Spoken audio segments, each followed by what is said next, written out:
এটা হচ্ছে তিল বাটা।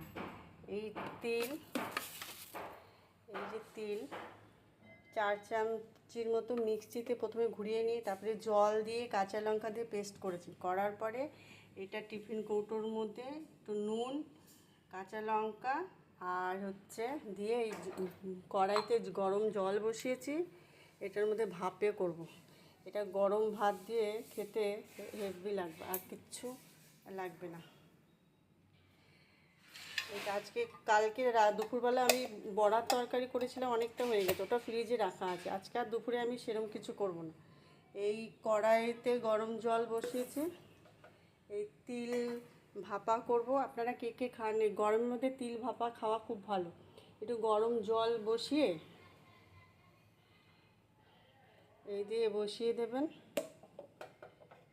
এটা বেশ কিছুক্ষণ রাখবেন, এটা ঢাকনা দিয়ে দেবেন। আজকে দুপুরে আমার বিশেষ কিছু মেনু করিনি, এই গরমের মধ্যে আর করতেও ইচ্ছা করছে না। তিল বাটা, ভাত আর কালকের বড়ার তরকারি আছে, আর একটু তেঁতুল, ওই তেঁতুল আর গুড়, আখের গুড় ভিজিয়ে দেবো, ওই করবো। বাই।